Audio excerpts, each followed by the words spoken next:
हैं what is self respect. जब हम बोलते हैं सेल्फ रिस्पेक्ट तो इसमें दो वर्ड्स आ रहे हैं, एक है सेल्फ, एक है रिस्पेक्ट। सेल्फ का मतलब क्या है कि fundamentally we are all at the same level. हमें सामने वाले के साथ में वैसे ही बिहेव करना है जैसा कि हम चाहते हैं कि वो हमारे साथ में बिहेव करे, और ऐसे ही हमें सामने वाले को क्लियर करना है कि ये बाउंड्री है, इसको क्रॉस नहीं करना है। क्योंकि एक बार वो क्रॉस हो जाती है तो वो फिर कहां तक जा सकती है उसकी कोई लिमिट नहीं। तो एक तो हमने सेल्फ को डिफाइन किया, विच इज उसकी जो फाउंडेशन है दैट इज इक्वालिटी, और रिस्पेक्ट की जो फाउंडेशन है दैट इज फेयरनेस। क्योंकि एक रिलेशनशिप का मतलब यही होता है, चाहे वो रिलेशनशिप हो चाहे पार्टनरशिप हो, एक गिव एंड टेक होता है, दोनों को एक दूसरे से कुछ चाहिए होता है। तो जब तक वो फेयरली हो रहा है कोई दिक्कत नहीं है। फॉर एग्जाम्पल इंडिया में बहुत कॉमन है एक टर्म हाउसवाइफ। तो अगर कोई है जो कि घर को मैनेज कर रही है तो वो छोटी चीज नहीं है, इनफैक्ट वो सबसे बड़ी चीज है। अब अगर हम ये बोल दें वो सबसे बड़ी चीज है और वो अपनी इस पोजीशन को डोमिनेट करने लग जाए मेरी इस बात को सुन करके, वो भी गलत हो गया। क्योंकि वो क्या मैनेज करेगी अगर पैसा ही नहीं है मैनेज करने के लिए। तो पैसा भी इंपॉर्टेंट है और घर को मैनेज करना भी इंपॉर्टेंट है। घर में क्या आ गया, घर आ गया, बच्चे आ गए, जो भी कुछ घर से रिलेटेड है वो सब कुछ आ गया। तो अगर दोनों इस बात को समझते हैं कि हम दोनों मिल करके लाइफ में आगे बढ़ रहे हैं and we are equal partners, तो फंडामेंटली जो ये प्रॉब्लम है सेल्फ रिस्पेक्ट की, ये कभी नहीं आएगी। इनफैक्ट अगर किसी को पनिश भी करना है तो उसका भी एक तरीका है। वो तरीका क्या है कि अगर आप खुद उस पोजीशन में हो तो आप क्या चाहते हो कि आपको कैसे ट्रीट किया जाए। हमने भी तो बहुत गलतियां करी है, किसने नहीं करी। तो जब हम गलती करते हैं हम क्या एक्सपेक्ट करते हैं कि सामने वाला हमको समझे, बट हम नहीं समझते हैं। हम जबरदस्ती उसको फोर्स करते हैं बार बार अपोलोजाइज करने के लिए, बार बार उसको रियलाइज कराते हैं। तो हम क्या कर रहे हैं, उसकी सेल्फ रिस्पेक्ट को हर्ट कर रहे हैं। उसने गलती करी, उसकी एक पनिशमेंट है, उसको प्रॉपर्ली डिफाइन करो। क्या है वो punishment? Breakup, divorce, make sense. But इसका मतलब ये नहीं है कि आपको राइट मिल गया कि पूरी जिंदगी बैठ करके आप उसको उल्टा बोलते रहो, उसकी रिस्पेक्ट को हर्ट करते रहो। फॉर एग्जाम्पल ये हमारे घरों में बहुत कॉमन है, जो माँ बाप होते हैं वो कुछ भी बोलते हैं बच्चों को, किसी भी हद तक बोलते हैं, वो अपना राइट समझते हैं, वो उसको प्यार का नाम दे देते हैं। ये प्यार नहीं है कि तुम तो किसी काम के नहीं हो, तुम किसी लायक नहीं हो। ये तो बहुत ही कॉमन डायलॉग है घर में, नकारा है, ये है, वो है, व्हाटएवर इट इज। तो वो जो बच्चा है धीरे धीरे क्या होगा, उसकी सेल्फ रिस्पेक्ट पूरी तरह से खत्म हो जाएगी और वो चाहेगा भी तो कुछ नहीं कर पाएगा अपनी लाइफ में। ये जो टॉपिक है ना, इससे रिलेटेड एक बहुत इंटरेस्टिंग कुछ हुआ था कुछ दिन पहले, वो मेरे दिमाग में घूम रहा है। I was sitting in a restaurant और वहाँ पर पास वाली टेबल पर कुछ लोग बैठे हुए थे, वो आपस में बात कर रहे थे। उसमें से एक था, वो शादी का एजेंट था जो शादियाँ कराते हैं, और बाकी लड़के वाले, लड़की वाले, व्हाटएवर, वो सब और लोग कुछ 5-7-10 लोग बैठे थे। तो वहाँ बिल्कुल स्ट्रेट फॉरवर्ड बेशर्मों की तरह खुल करके बात हो रही थी कि 1.5 करोड़ में बात हुई थी और इतना कैश में था, इतना ऐसे था, इतना वैसे था, क्यों किया, क्या किया। तो मैं बस बैठा हुआ सुन रहा था। I was just curious. मैंने कहा ऐसी भी दुनिया है, मतलब वो एक सौदा कर रहे हैं। जैसे होते नहीं है कि एजेंट होते हैं प्रॉपर्टी का सौदा करते हैं, बट सौदा किसका करा रहे हो, प्रॉपर्टी का करा रहे हो, समझ आता है, लड़के का सौदा। और ऐसे 1-2 लड़के नहीं है इंडिया में, शादी हो रही होती है, बाहर गाड़ी खड़ी होती है और वो अपने दोस्तों को दिखा रहा होता है, ये देखो मेरे को ये गाड़ी मिली है। अरे शर्म नहीं आ रही तेरे को? पैसे क्यों ले रहा है? अगर तू और वो लड़की बराबर है तो क्यों ये एक्सपेक्ट कर रहा है कि मुझे पैसा मिले? क्यों अपना सौदा होने दे रहा है? क्यों अपने आप को बेच रहा है? ऐसे लोगों को बेशरम बोलते हैं, इनके अंदर सेल्फ रिस्पेक्ट जीरो है। और ऐसे कुछ लोग नहीं है, बहुत लोग हैं जो पैसे के लिए बिक जाते हैं, अपनी सेल्फ रिस्पेक्ट को बेच देते हैं पैसे के लिए। तो इसमें आप गलती उसकी नहीं कह सकते कि जो उसको खरीद रहा है, गलती उसकी है जो बिक रहा है।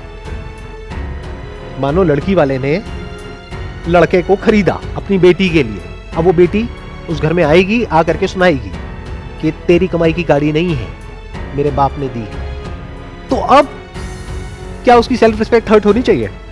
नहीं सर, जब पहले नहीं होनी चाहिए, अब भी नहीं, क्योंकि वो इस लायक ही नहीं है। आप समझ गए? उसने बेची है ना, सौदा किया है ना अपनी सेल्फ रिस्पेक्ट का। अब किस बात की self respect?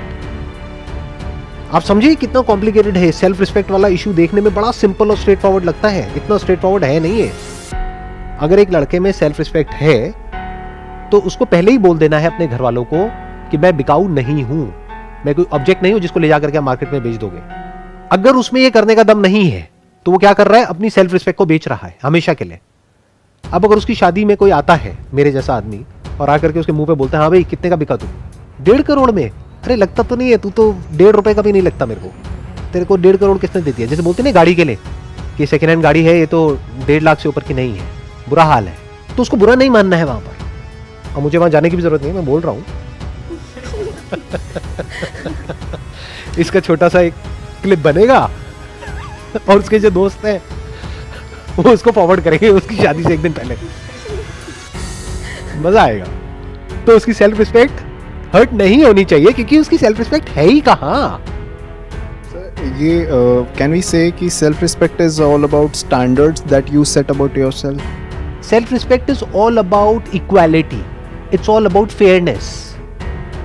You must be fair with the other person, whether it's a relationship of an employer-employee, whether it's a relationship of two people living together or who got married, तो वहां पे equality होनी बहुत जरूरी है। आपको ये समझना है कि जो सामने वाला पर्सन है वो और मैं एक्चुअल में इक्वल है, बाहर से दिखाने के लिए नहीं। मान लो आप वर्किंग हो, आपकी जो वाइफ है वो हाउसवाइफ है, तो आप दोनों इक्वल हो। ये नहीं है कि वो हाउसवाइफ है तो आप कुछ भी उसको बोलने लग जाओगे या उसको जाकर के इंसल्ट करोगे या कुछ उल्टा सीधा बोलोगे। इसका मतलब क्या है, आपके खुद के फंडे क्लियर नहीं है। तो इसकी शुरुआत कहां से होती है सेल्फ रिस्पेक्ट की, कि आपके खुद के फंडे क्लियर होने चाहिए, दैट इज वन। बट आपके फंडे क्लियर है, सामने वाले के नहीं है, आप क्या करोगे? Take a stand.